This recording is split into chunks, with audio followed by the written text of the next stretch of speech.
Good afternoon, ladies and gentlemen. Welcome back to Untold Evidence. Thank you very much for joining me. We've got a couple of huge episodes coming up. We've got a couple new React series. We're going to talk about the Anukai and the Sumerian text, which I absolutely freaking love. But today we have a MKUltra emergency episode. As some of you may know, on Tuesday, the 30th of June, 2026, Congress dragged the most notorious secret in the history of the CIA back into daylight. A program with a name that has become shorthand for every dark government conspiracy you've ever heard of. MKUltra. Now, I don't know how often you guys say this, but anything that's weird in life at the minute, I just say MKUltra. It is the most bonkers story. I keep saying it on almost every episode when we talk about this stuff. I can't believe it's true. It seems absolutely bonkers, yet it's the most verified and evidence-backed conspiracy theory I can find right now. So, we're in Capitol Hill. There's a hearing. There was an announcement that more of the files are about to be declassified. And underneath all of it, there was a fight over what this moment is actually going to be. Because America is standing at a fork in the road with this story. Down one path is the long overdue reckoning with something genuinely monstrous that the CIA did to its own people, and often children, and then tried to erase it. Down the other is a circus, where a real crime gets buried under a conspiracy theory that cannot be supported by any singular document. And here is the part that's got to stop us. By the end of this, you will see that the most dangerous thing about this hearing is not what the CIA did back then, it's what some people desperately need it to have done. Now stay with me, because that distinction is everything. Let me tell you exactly what happened, and then let me show you the real history underneath it, because you can't judge this hearing until you know what MKUltra actually was/is. I am not a believer for 1 second that these programs aren't running today. So the hearing was held by a congressional task force with a very grand name. The Task Force on the Declassification of Federal Secrets. It's chaired by the Florida Republican Anna Paulina Luna, and this session was given the title Mind Control and Accountability, Uncovering the Truth of the CIA's MKUltra Experiments.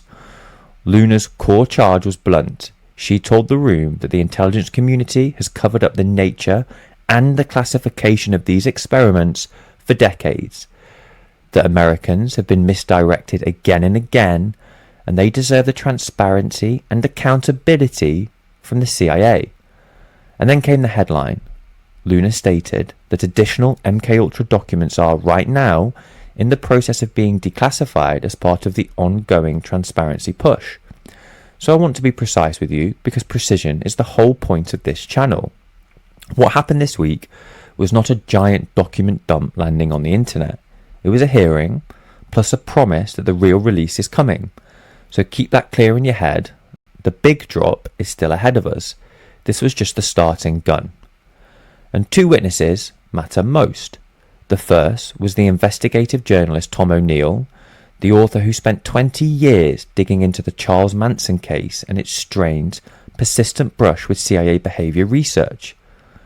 O'Neill did something concrete. He submitted a document that appears to contradict a record the CIA gave to Congress back in 1977 about its experiments with LSD. In plain terms, he's alleging that what the agency told lawmakers decades ago does not match with the paperwork that is now available. Now, if that holds up, it is not ancient history. It is a question about whether the CIA lied to Congress on record and got away with it. And the second witness was Stephen Kinzer from Brown University. And he has written the most definitive biography of the man at the dark heart of this whole story. Kinzer described a program that operated with almost unimaginable impunity, where officers could request what were coldly called expendables, human beings that would not be missed if they disappeared. In Kinzer's account, MKUltra officers were authorized to travel abroad, especially to countries under formal or informal American control, and to ask the local CIA stations to supply them with people to experiment on. people whose deaths would raise no awkward questions. He described Gottlieb as effectively holding a license to kill, which was handed to him by his own government. And he made the coldest point of the whole hearing. The number of MKUltra victims and the number of people who were experimented on until they died is simply not known, and now, with the files gone, may never be. And he did not leave it in the past.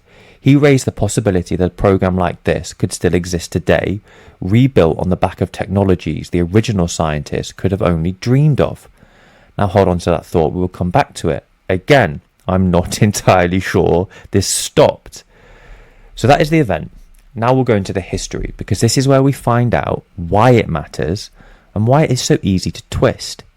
MKUltra did not appear from nowhere. It grew out of an earlier project with an equally strange name, Project Artichoke, which took shape in the early years of the Cold War. The fear driving it was simple and paranoid. American intelligence had convinced itself that the Soviets and the Chinese were racing ahead in the science of breaking a human mind, and that the United States was falling behind in a so-called mind control gap. And when a government believes it is behind a race like this, everything gets on the table. Hypnosis, electroshock, isolation, sleep deprivation, blows to the head, and above all, drugs. The drug that was obsessed the most was LSD. Then a brand new compound that produced wild hallucinations, and which CIA scientists genuinely believe might be the long-sought truth serum, the chemical key that would unlock any prisoner's secrets. The man who ran much of this work was a chemist named Sidney Gottlieb, the head of the agency's technical service staff, a figure so central to the history that his biography was simply called him the prisoner-in-chief. Now here is a detail I need you to remember, because it is the seed of everything that goes wrong later in the story. One of the signature features of Artichoke was that the document called a simulated medical setting. The idea was chillingly clever. If you want to secretly dose someone with a mind-altering drug, the easiest way is to make them think they are simply receiving ordinary medical care. A pill for a headache, a shot for the flu. A shot for the flu. I wonder what happened recently that was a shot for the flu. Something routine and reassuring. The victim relaxes, accepts the injection, and never realizes that the real purpose is to take the mind apart. Now hold on to that, because in a moment it's going to be twisted into something it was never meant to be. And these were not thought experiments. The records are specific and they are grim. There is a CIA memo in March 1954 describing the interrogation of what the agency called an important covert operational asset carried out at an undisclosed safe house.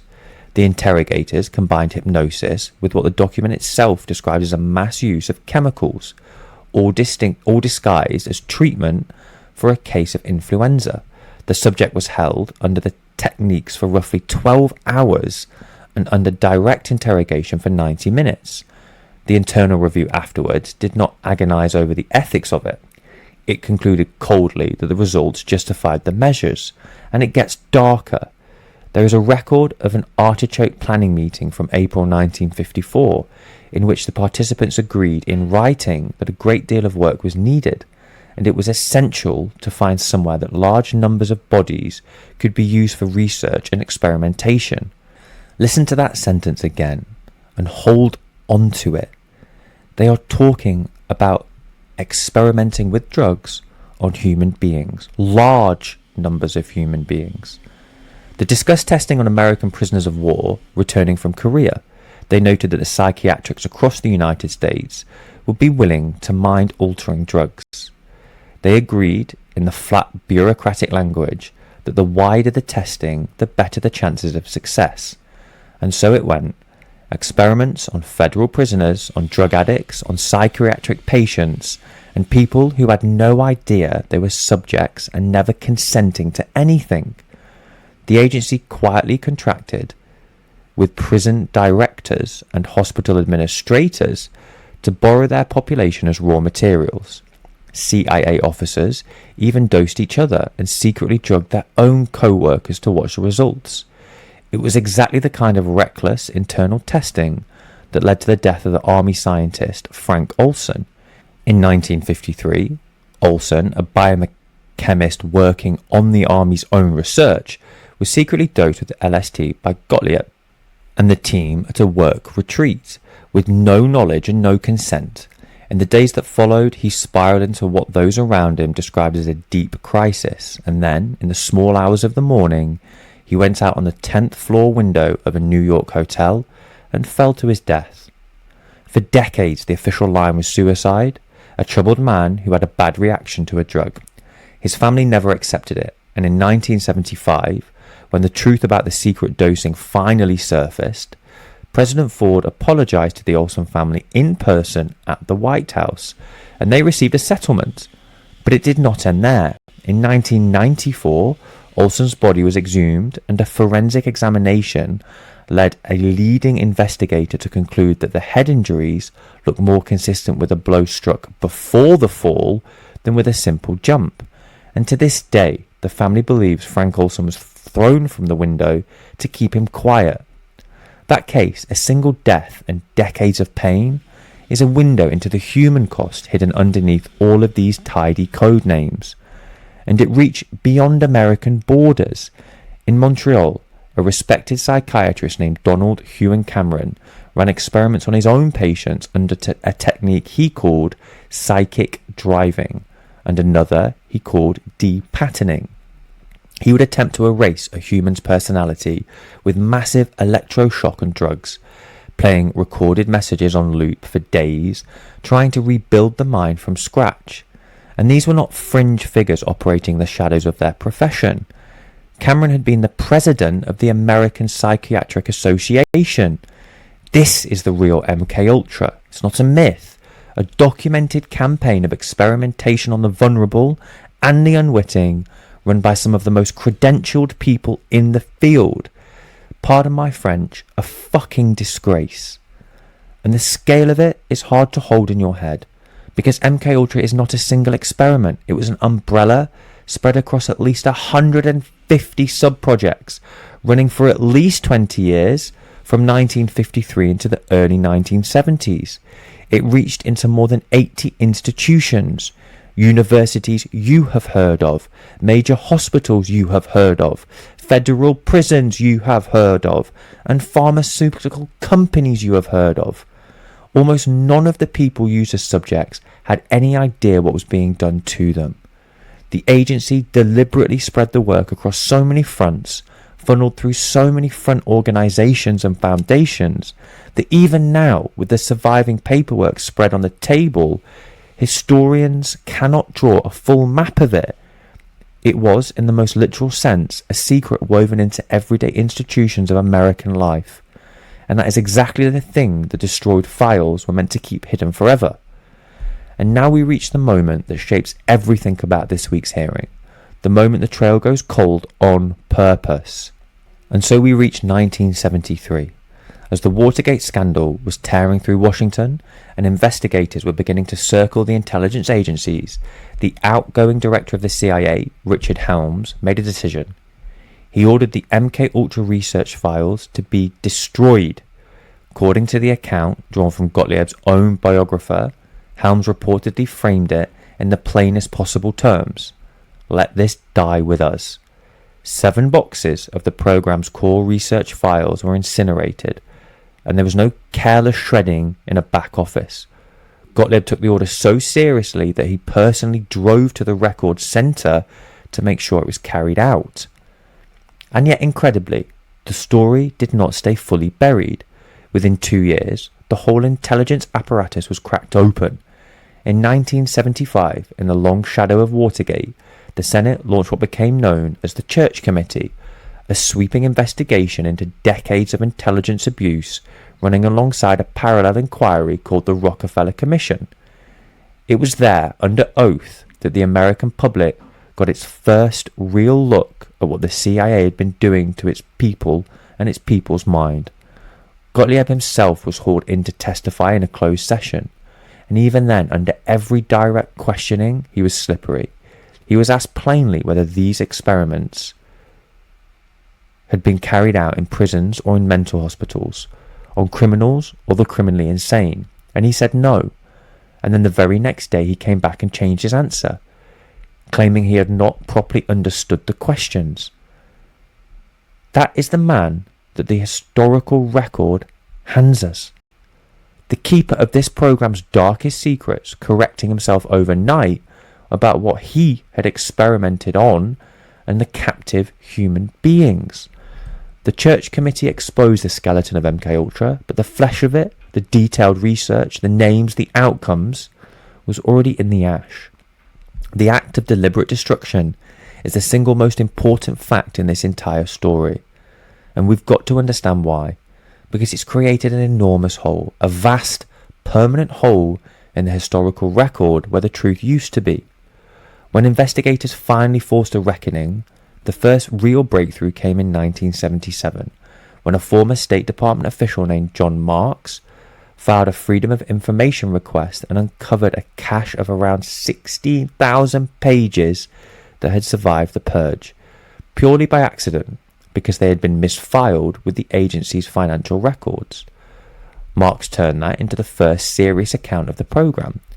Those pages, now held by the National Security Archive, are much of what we know, but the 16,000 surviving financial pages are not the 7 boxes of research that Gottlieb burned.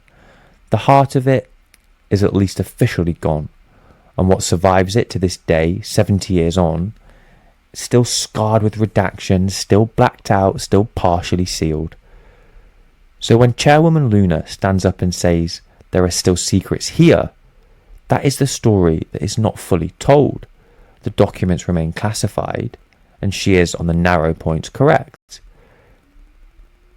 There generally are real secrets still burning in this program, and that is not a conspiracy theory.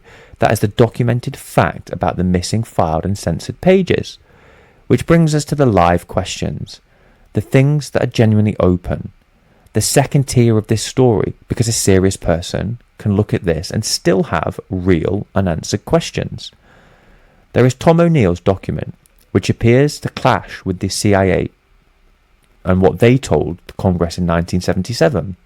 If a journalist can walk into a hearing with a paper that contradicts the agency's sworn account, then the obvious question is, what else is that in the official account which is incomplete, shaded, or simply false? That deserves a real answer. There is Stephen Kinzer's warning about the future, the idea that the ambitious and the ambitions behind MKUltra, the dream of reaching it into a human mind and steering it, never died. It just ran out of tools. And the tools available now, in the age of neuroscience, data, and artificial intelligence, are a completely different universe from a chemist with a vial of LSD. And that is a legitimate thing to worry out loud. And there is also a stranger thread. Back in May, a witness before the same task force, a former CIA official named James Erdman, claimed the agency had seized over 40 boxes of JFK and MKUltra files from the office of the former Director of National Intelligence, Tulsi Gabbard. Now we've got to be straight. Both the CIA and Gabbard's own office denied the claim. So it sits unproven, but it does tell you the temperature of the room. And it connects to a bigger political current we have covered in a previous emergency episode, when Gabbard, on her way out of that job, released a pile of documents she said proved a cover-up around the origins of COVID-19. And that connection, that pull towards COVID, is exactly where this story is in danger of going off the rails. Because here's the third tier, the speculation, the overlay. And this is where I have to do the hardest and most important work of the whole episode, which is to protect the real scandal from the fake versions. Now pay attention and watch closely how this happens, because it really is a masterclass in how genuine horror gets turned into internet fantasy. Earlier this year, a British tabloid ran a dramatic story claiming the declassified CIA files revealed a blueprint to manipulate the minds of Americans through covert drugging with vaccines. Now that single story is what put the word vaccine into this hearing. It is reportedly what inspired Chairwoman Luna to call for the session in the first place. So let's actually look at the document that started it. It's a CIA memo from April 1952, part of the Artichoke research. In it, a consultant is brainstorming ways to secretly deliver a drug to a target. And the suggestion is that the agency's research chemicals that could be concealed in ordinary items. The memo lists them: food, water, Coca-Cola, beer, liquor, cigarettes. And yes, buried in that same list, standard medical treatments such as vaccinations and shots. That's it. That is the whole basis of the vaccine mind control story, a singular line in a 74-year-old brainstorming memo, listing a fake injection as one possible way to sneak a drug into a person during a Cold War interrogation. Now, before we go further, I'm sure your guys' brains are like mine. My conspiracy brain shoots off here because I don't believe for 1 second that it's just one memo. I just believe that we've only found one memo. But let us carry on with what the evidence says. You know my brain lives in tier 3, and I can't wait for some of this tier 3 stuff to move into tier 1. But the essence of this channel is we have to adhere to, respect, and stick to these tiers at all costs. So vaccines, in the real history of MKUltra, had about as much significance as the Coca-Cola and the cigarette sitting right next to them on that list. There were one delivery method on the menu of all delivery methods. There is nothing in that document or in any document, as of yet, suggesting the CIA ever used real vaccines to manipulate the mind of ordinary Americans, let alone entire populations. The simulated medical setting was a trick to lower a single prisoner's guard in a safe house. It was never a plot against the public. To take that footnote and inflate it into a scheme of mind control and a national epidemic through its vaccination program is not an investigation, it's an invention. It's tier 3 for now. But this is the trap. The destruction of those 7 boxes in 1973 did not just erase the truth, it created a vacuum, and a vacuum like that obviously gets filled because we cannot know everything that was burned in the files, and people are free to imagine that they contained anything at all. But the missing evidence becomes a blank screen onto which any fear can be projected. And so a documented program of Cold War drug experiments on prisoners becomes, in the retelling, a secret plot behind vaccines, behind COVID, behind whatever this year's anxiety happens to be. The black box swallows everything. There was another virus that was feared of a few months ago that seemed to have been laughed off and never seen again. Now, this is one of these episodes where I definitely think the tier 3 is far closer to tier 1 than we'll believe. We just need the evidence. But MKUltra is unique, and it's uniquely suited to that role, because the true parts are so outrageous that the full parts start to sound plausible by association. Once you know the CIA really did dose unwitting citizens with LSD, really did borrow the patients of hospitals and the inmates of prisons, really did burn the evidence, your natural skepticism drops its guard. If they did all of that, and the thinking goes, then surely they can do anything. And so the phrase itself, MKUltra, stopped being the name of a historical program and became a kind of magic word invoked to explain lone gunmen, cults, celebrities, mass shootings, take your pick. It's exactly what we said at the start of the episode. It is the master key of the modern conspiracy culture, and every single time it gets used that way, the real, documented, provable history gets a little blurrier, a little easier to wave away as just more internet noise, which is the exact opposite of what the victims and the historians need. And this is a common thing with conspiracy theories: muddy the waters, put in nonsense so you get away with the truth. But as I keep going down this MKUltra rabbit hole, I really truly believe that we are just a few documents away from all of this tier 3 stuff whistling up to tier 1. Back to our story though. Here is why that should make you angry, and not in the way the conspiracy peddlers want. When a congressional hearing that could finally pry loose the real remaining secrets, the actual redacted files, the truly unanswered questions about Frank Olson and the victims who died without names. When that hearing instead gets pulled towards vaccines and COVID, something frustrating happens. The real crime gets protected. Every minute spent chasing a mind control plot that no document supports is a minute spent not demanding the release of the files that do exist. The conspiracy theory does not expose the CIA. It gives the CIA cover. It lets the genuine scandal that destroyed research and censored pages slide quietly back into the dark while everyone argues about the flu shots. And it does something maybe even worse. It insults the dead, the real fucking victims of MKUltra, real prisoners, real patients, real families who have spent their whole lives trying to find out what was done to their father, their brother, their friends.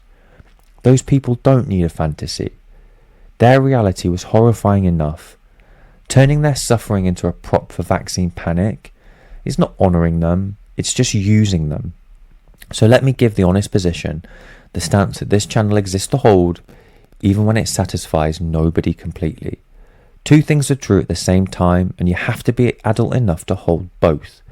The first is that the CIA did monstrous, documented things under MKUltra, that it deliberately destroyed the evidence to escape judgment, and that it still, 70 years later, hides some of what actually remains behind black ink. And that's all real. The demand, relentless, sober and unglamorous pursuit, the kind that reads every release page and files every request.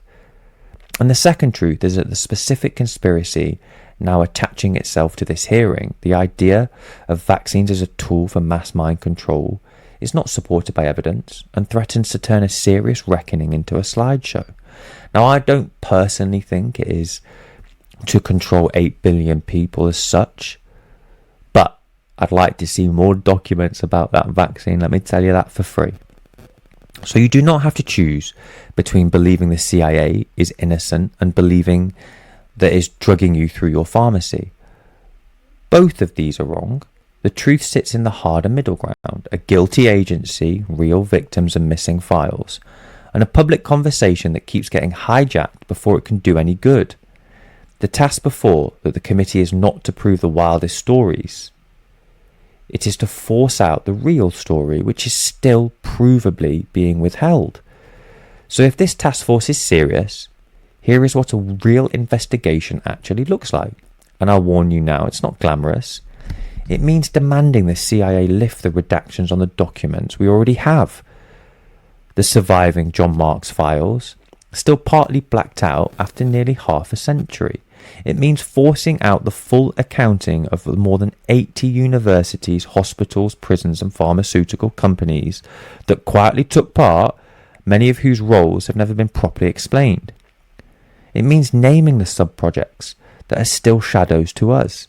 It means chasing hard at the very thing Tom O'Neill pointed to, the gap between the agency and what it swore to Congress and what the surviving paper actually shows. And it means doing every bit of the soberly, without a ready-made villain, without a viral headline, for the sake of the historians and the grieving families, rather than for a moment of political theatre.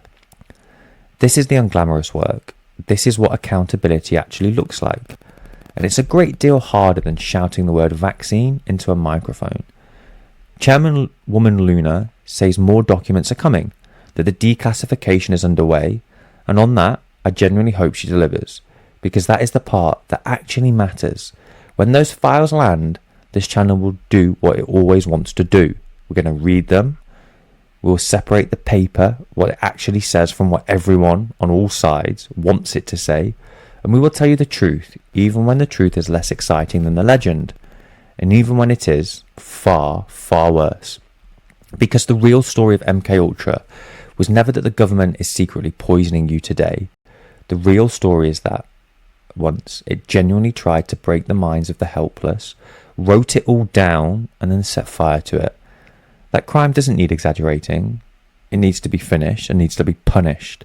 The files need to come out, every single one.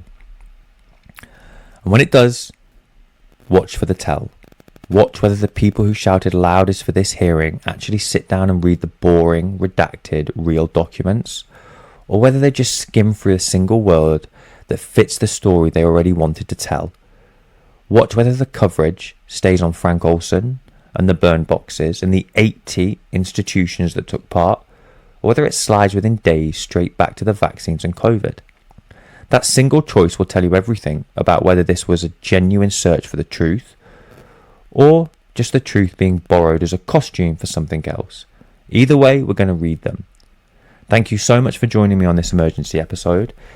If we've misrepresented or misinformed as ever, please let us know. I have lots of tier 3 thoughts on this, but I do want to stay as close to the documentation as I can.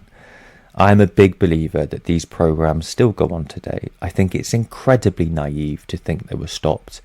This level of technology and skill set is so powerful. Not one brain cell in my head thinks that people, families, corporations, institutions who have access to this would stop it. I cannot see a world where they'd stop it. One institution may stop it and another one will take over. So please, guys, let me know what you think and what you know.